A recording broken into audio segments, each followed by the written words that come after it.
Saya khawatir dengan Jawa Barat, Pak. Ini bau-bau kemusyrikan sudah mulai menyengat ini dalam setahun terakhir ini. Ya kan? Saya tidak peduli dengan kemusyrikan seseorang. Saya tidak peduli dengan kekufuran seseorang. Itu hak dia. Tapi saya peduli sekali kalau dia sudah mulai mengajarkan dan menyebarkan kemusyrikan. Sebab sangat mungkin banyak umat Islam yang tidak ingin terjerumus dalam kemusyrikan. Nah, kalau orang sudah menyembah Nyi Roro Kidul, apa itu bukan musyrik, Pak? Menyembah benda, kereta kencana, apalah namanya, apa bukan musyrik? Sekali lagi saya tidak peduli dengan orang per orang, Pak. Orang bebas mau musyrik semusyrik apapun. Tapi saya punya kewajiban mengingatkan kita semua, jangan-jangan ada umat Islam yang tidak ingin dimusyrikan. Lalu dia tidak ngerti kalau itu musyrik. Itu kewajiban kita untuk mengingatkan.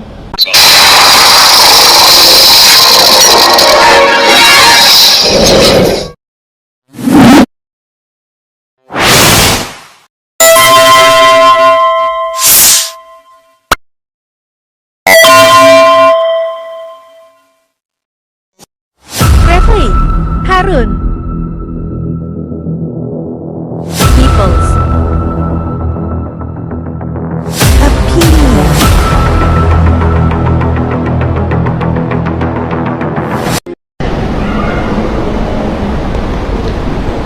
Bersyukur kepada Allah artinya siap menjalani kehidupan sesuai dengan aturan dan hukum Allah. Yang begitu hanya sedikit.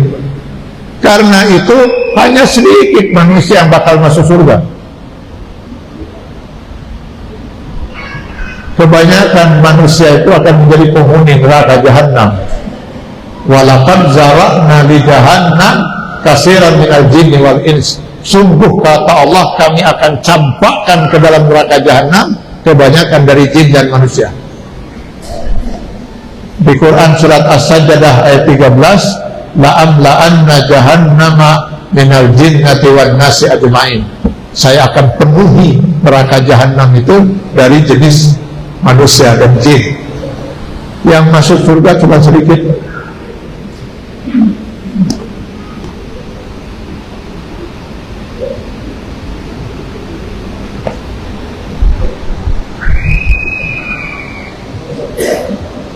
Ya. Nah, sekarang mari kita lihat.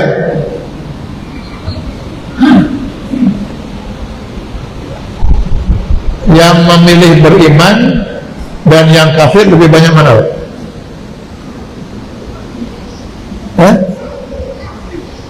Dari sejak generasi manusia pertama, insya Allah sampai sekarang hanya sedikit yang memilih beriman. Sekarang manusia yang hidup di dunia ini ada berapa, Pak? 7 miliar. Yang mukmin berapa? Cuma 2 miliar, Pak. Ini 2 miliar ini sudah terhitung aliran-aliran sesat, Pak. Karena masing-masing mengaku Muslim, kan? Syiah mengaku Islam. Padahal Syiah itu Islam dari mana, loh?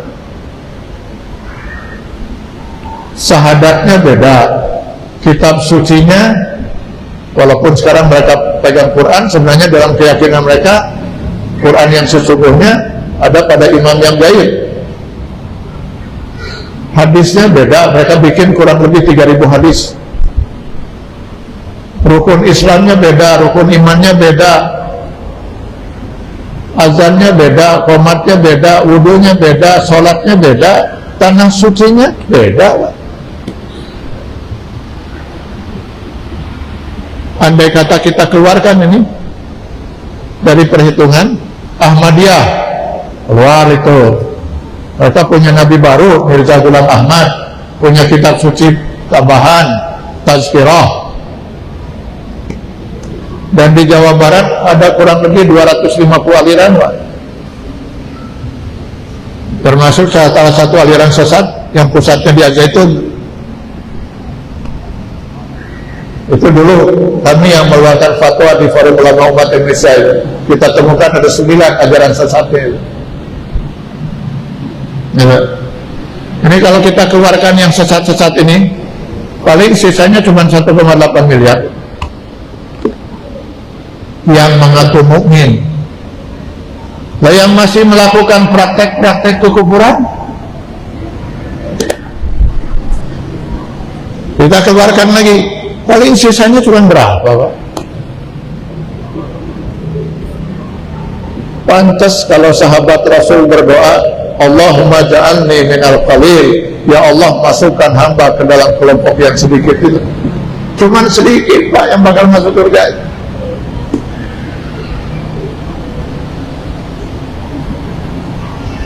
Saya khawatir dengan Jawa Barat, Pak. Ini bau-bau kemusyrikan sudah mulai menyengat ini dalam setahun terakhir ini. Ya kan? Saya tidak peduli dengan kemusyrikan seseorang. Saya tidak peduli dengan kekufuran seseorang. Itu hak dia. Tapi saya peduli sekali kalau dia sudah mulai mengajarkan dan menyebarkan kemusyrikan. Sebab sangat mungkin banyak umat Islam yang tidak ingin terjerumus dalam kemusyrikan. Maka saya perlu memberitahu kepada umat Islam, hati-hati. Hati-hati dengan kemusyrikan itu. Sebab kemusyrikan yang ditampilkan itu kemusyrikan yang sangat nyata. Sedangkan Rasulullah SAW menyatakan, hati-hati dengan bahaya kemusyrikan. Bisa-bisa seseorang itu sudah musyrik di mata Allah, dia tidak sadar. Kok bisa tidak sadar? Ya seperti kata Rasulullah, tidak sadarnya seseorang kalau di hadapannya itu ada seekor semut hitam.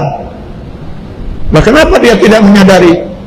Ya karena semut hitam itu berada di atas batu hitam dalam ruangan gelap di malam hari.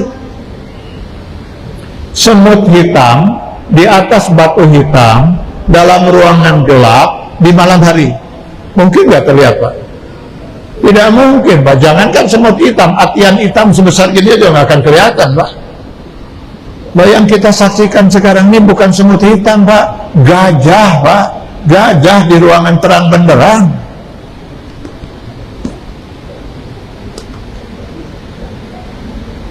Nah, kalau orang sudah menyembah Nyi Roro Kidul, apa itu bukan musyrik, Pak? Menyembah benda, kereta kencana, apalah namanya, apa bukan musyrik? Sekali lagi saya nggak peduli dengan orang per orang, Pak.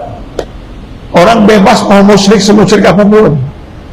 Tapi saya punya kewajiban mengingatkan kita semua, jangan-jangan ada umat Islam yang tidak ingin dimusyrikan. Lalu dia tidak ngerti kalau itu musyrik. Itu kewajiban kita untuk mengingatkan. Orang mau musyrik, mau kafir, sekafir apapun, itu hak dia. Bahkan begini, Pak, sebenarnya ini rahasia ya. Jadi ini tolong, ini rahasia, Pak. Semakin banyak orang kafir, sebenarnya kita semakin beruntung, Pak. Tapi ini tolong jangan diceritakan, ini rahasia ya. Bapak pernah membaca Quran surat Al-Mu'minun? Pernah kan? Sering, mungkin bahkan hafal mungkin ya. Salah satu dari sifat orang-orang mukmin itu dijanjikan Allah, humul warisun alladzina yarisunal firdaus hum fiha khalidun.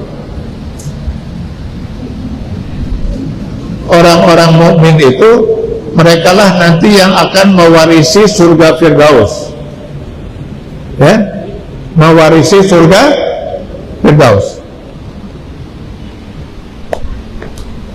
Apa yang dimaksud dengan mewarisi, Pak?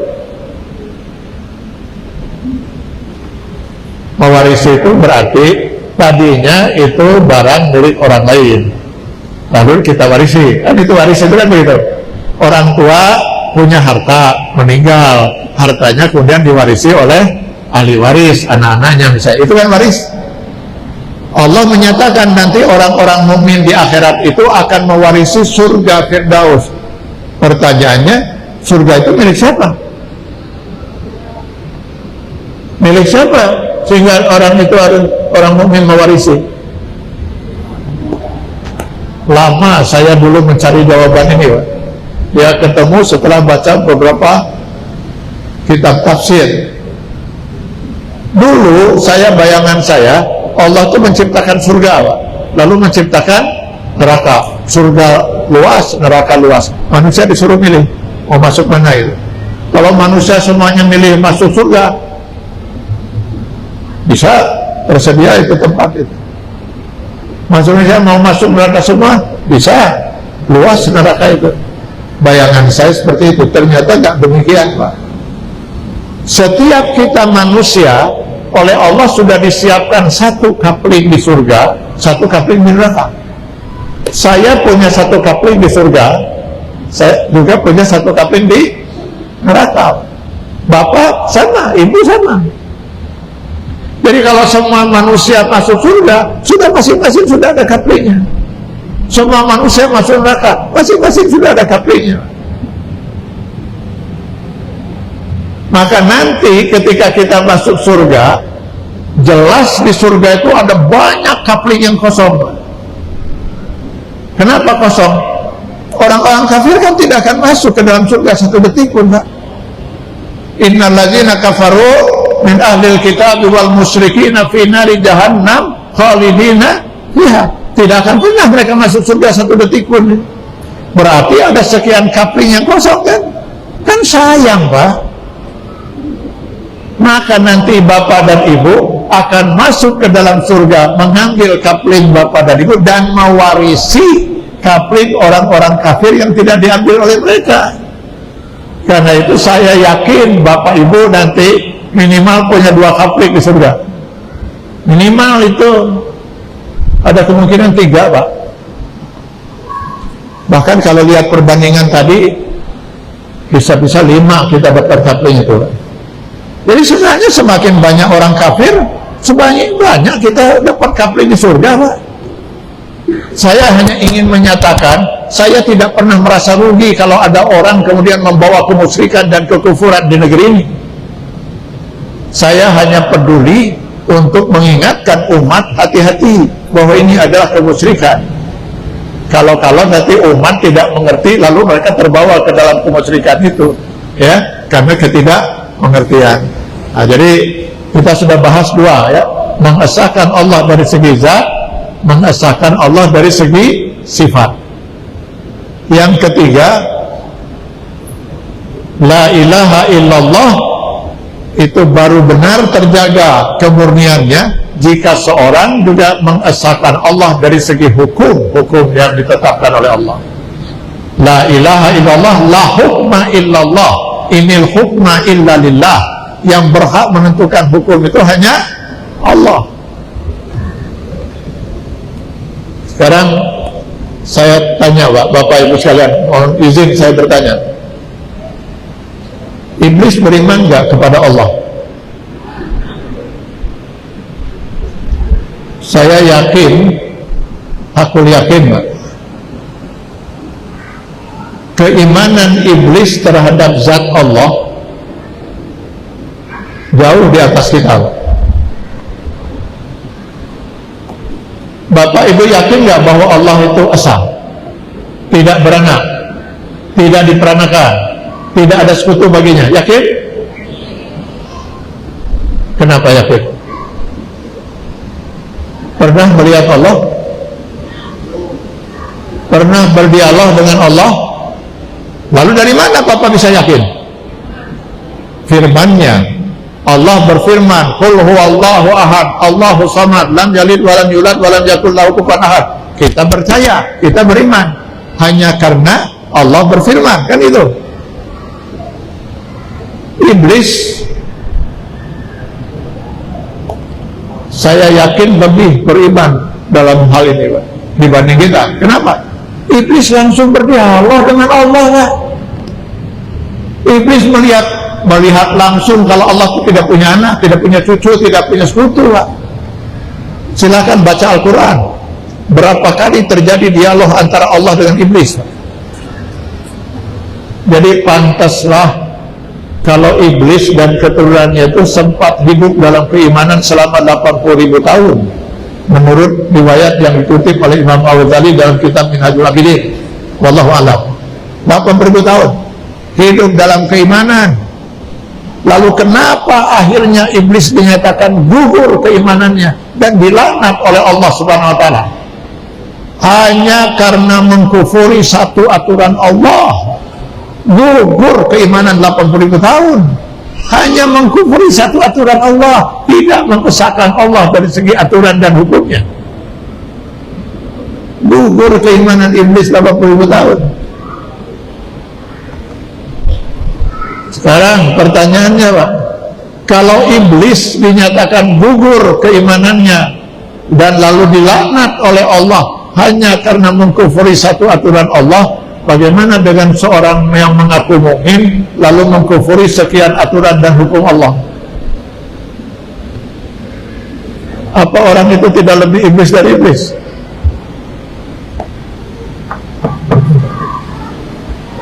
Di kita malah yang begini kadang-kadang disebut cendekiawan muslim.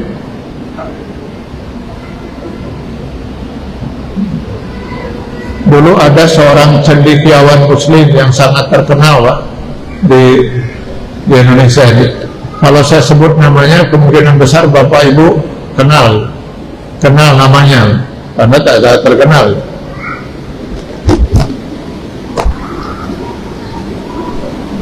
Suatu kali dia diundang, Pak, berceramah di IAIN Sunan Gunung Jati, Bandung.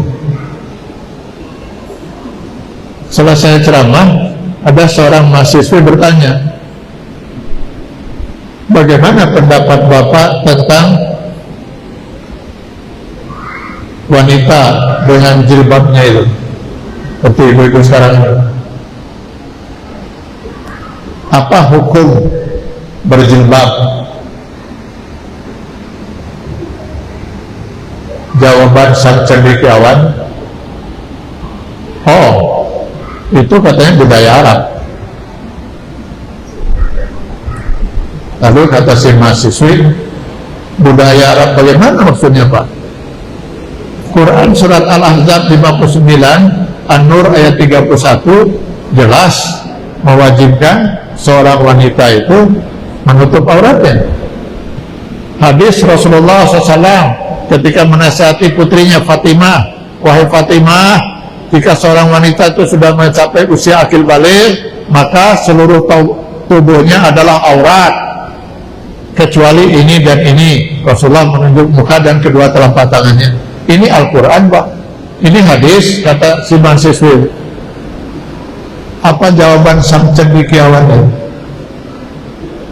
Lihat saja istri saya. Dia datang dengan istrinya pakai rok, Pak.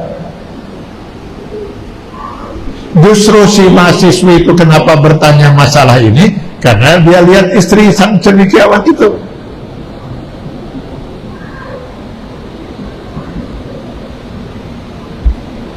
Masih sang cendekiawan ini juga, Pak, salah seorang anaknya yang perempuan itu tinggal di Amerika. Suatu ketika dia ingin menikahkan putrinya dengan seorang laki-laki Yahudi di Amerika. Pihak Islamic Center di Amerika menolak. Pernikahan apa ini? Al-Baqarah 221 jelas menyatakan wanita muslimah tidak mungkin menikah dengan laki-laki non-muslim apapun agamanya. Dia tetap, alhamdulillah, pihak Islamic Center di Amerika juga tetap menolak. Akhirnya dia nikahkan putrinya di apartemennya dan dia sendiri menjadi wali dalam pernikahan itu. Ini sang cendekiawan ini sudah meninggal. Saya nggak tahu apa yang terjadi dengan dia sekarang di kuburan, di alam kubur maksud saya. Bagaimana dia harus mempertanggungjawabkan bahwa dia sudah memberi jalan untuk putrinya itu berzina seumur hidupnya. Hebatnya di negeri ini, yang begini-begini disebut cendekiawan muslim. Saya di Bandung di sebuah pengajian pernah membahas dosa-dosa seorang kiai. Wah, kalau ini nggak mungkin nggak kenal kalau saya sebut namanya. Itu selama 2 jam saya bahas, Pak. Karena kiai ini terlalu banyak dosanya, Pak. 2 jam itu aja nggak cukup sebenarnya itu. Salah satu dosa yang luar biasa, dia pernah mengusulkan agar Al-Baqarah 120 dibuang dari Al-Quran. Alasannya, ayat inilah yang telah membuat sebagian umat Islam itu tidak bisa toleransi terhadap agama lain. Karena itu buang Al-Baqarah 120 ini dari Al-Quran. Di kita yang begini disebut kiai, Pak. Waktu meninggal, saya lihat banyak sekali yang menyelatkan. Sehingga dalam dugaan saya ini, iblis yang asli sudah tidak ada, Pak, di Syahurgulis, di Indramayu, di Indonesia. Itu sudah tidak ada, Pak, iblis yang asli itu. Kenapa? Bingung iblis yang asli itu, Pak. Lo kata iblis, gara-gara saya menolak satu aturan dan hukum Allah, lalu Allah nyatakan gugur keimanan saya lama 80.000 tahun, lalu saya dilaknat oleh Allah, lalu umat Islam itu sedikit-sedikit ikut melaknat. Auzubillahi minasyaitonir rajim. Loh, si anu, berapa aturan Allah yang ditentangnya? Malah disebut cendekiawan, malah disebut kiai. Pusing iblis itu mikirnya, Pak. Meninggal malah disolatkan.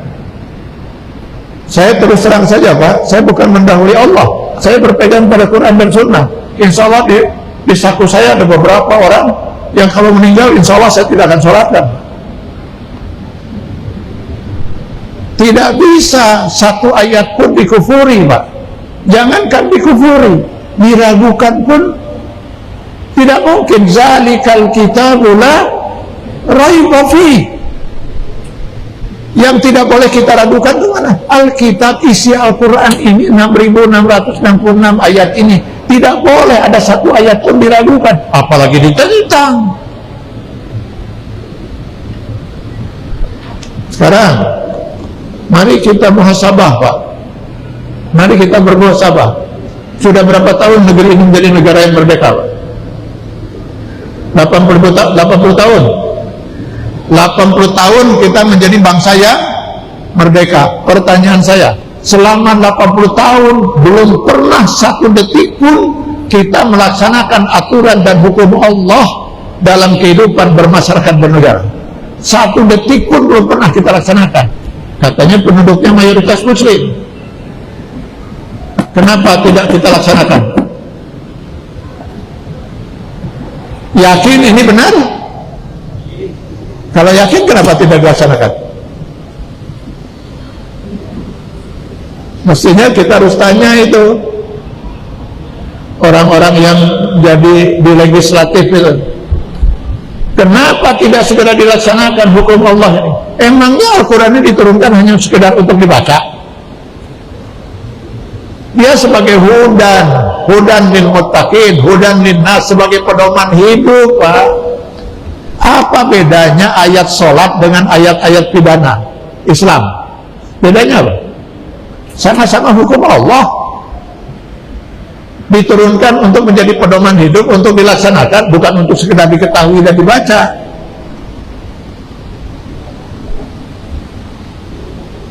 Dari 6.666 ayat ini, yang kita amalkan berapa ayat?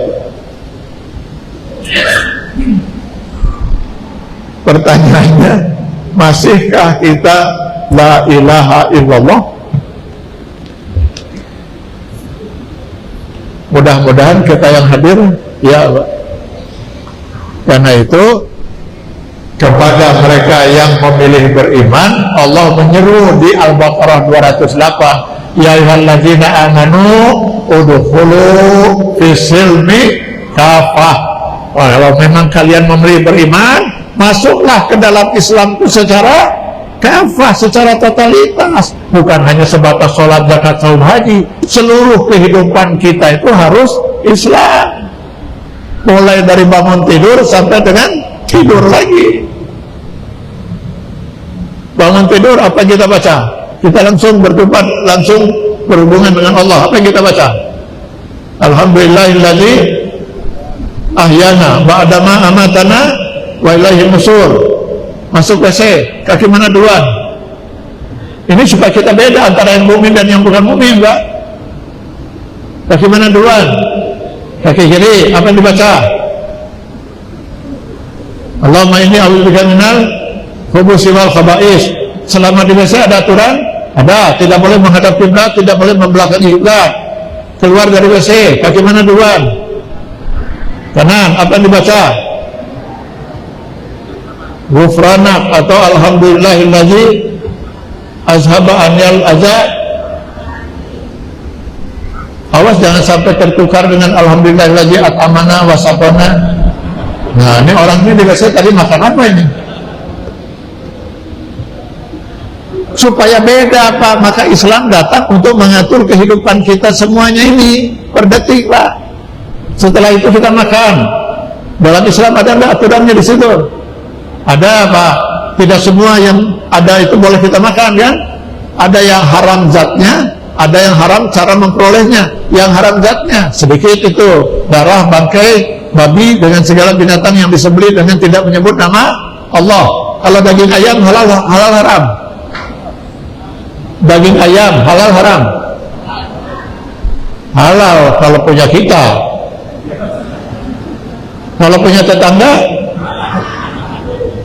ini kebetulan ayam tetangga masuk halaman rumah kita, lalu kemudian kita bukakan pintu masuk ke dalam, kebetulan kita sedang megang pisau, lalu kesembelih, lalu kegoreng, lalu kemakan, ya haram lah, itu kan punya orang lain. Oh tidak, ayam itu kita beli dari pasar, betul. Uang untuk membelinya dari mana? Uang dari hasil korupsi, ya haram daging ayam itu masuk ke dalam tubuh kita. Jadi ada aturannya. Menikah ada aturannya.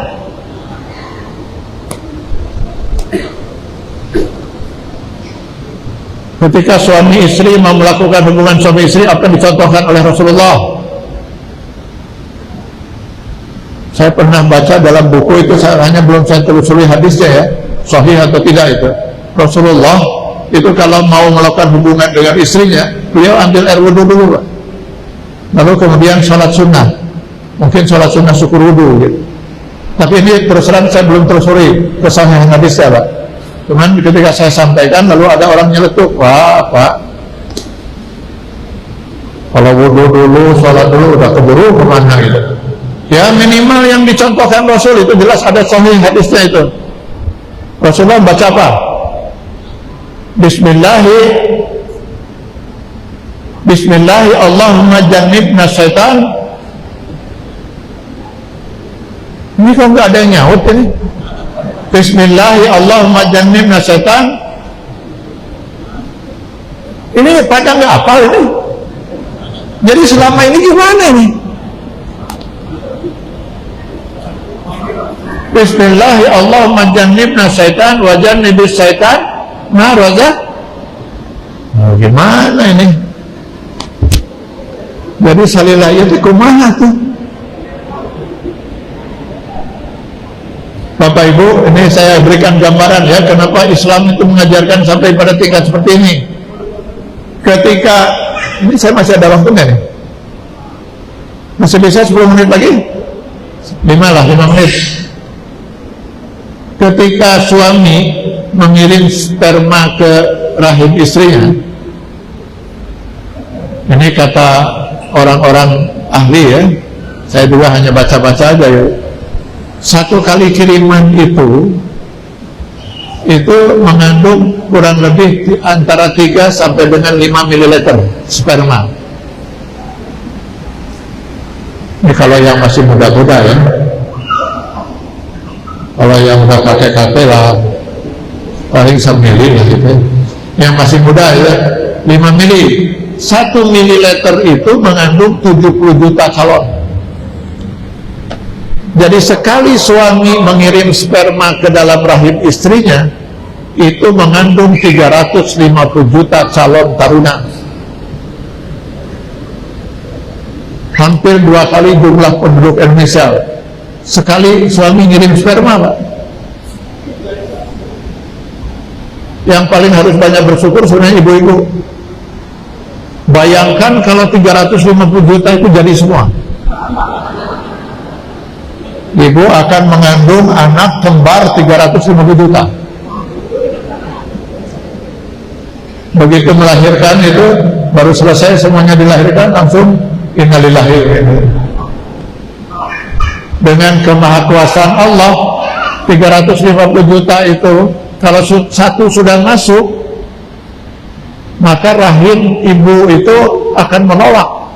Yang berani mendekati dibunuh, Pak. Calon-calon yang lain itu. Itulah luar biasanya Allah. Paling kalau lolos 2, kembar 2 udah jarang. Kalau kembar 3, 4, 5, oh itu saking jarangnya udah masuk TV itu. Sekarang bayangkan dari 350 juta itu yang jadi 1. Siapa yang kuasa memilih yang 1 itu? Siapa yang kuasa memilih yang 1 itu? Allah. Pantaslah kalau sebelum suami mengirim dan istri menerima kiriman, memohon perlindungan pada Allah. Bismillahi ya Allah, andai kata engkau takdirkan hubungan kami sebagai suami istri ini jadi keturunan, tolong Allah pilihkan 1 calon yang terbaik dari 350 juta itu. Jadi dari pertama kita sudah seperti itu. Nah itu ya. Nanti dalam kehidupan yang lain, sebagai suami, sebagai istri, semua sudah diatur oleh Allah dalam Al-Quran, dijelaskan oleh sunnah Rasulullah. Untuk apa semua ini kalau bukan untuk kita laksanakan? Baik Pak, soal tidak terlaksananya hukum Islam dalam kehidupan berbangsa dan bernegara, ini tanggung jawab yang punya wewenang, Pak.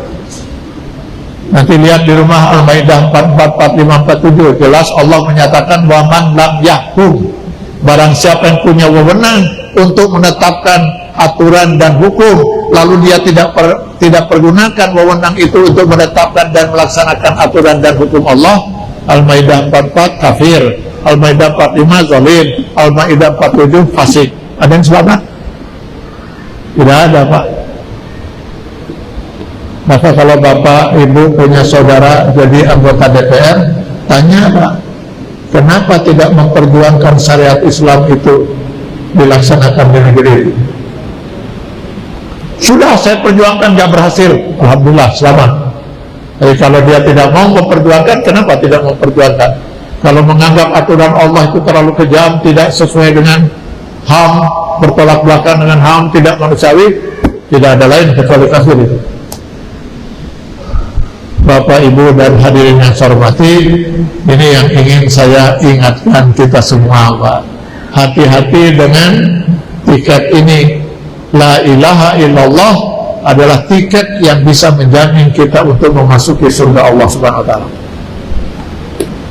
Hati-hati, tiket ini tidak boleh sobek sekecil apapun, tidak boleh kotor, cacat sekecil apapun.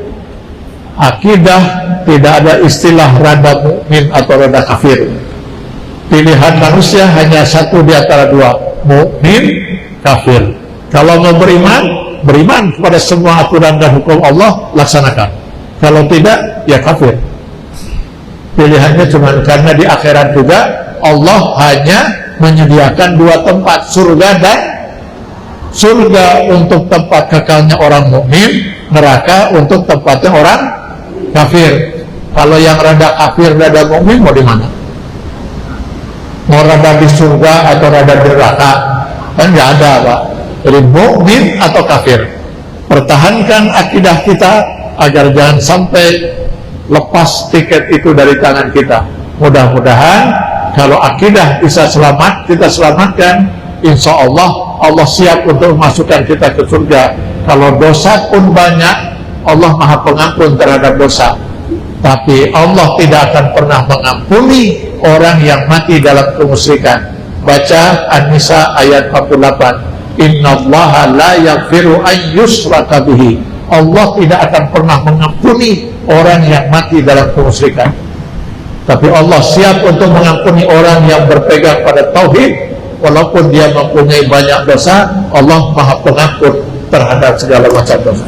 Semoga kita bisa menjaga fitrah iman Islam kita dan bisa menjaga kesucian tauhid kita, agar jangan sampai ada kemusyrikan walaupun hanya sebesar jalan, sebesar atom, sehingga kita berhak untuk menikmati surga Allah Subhanahu wa Ta'ala.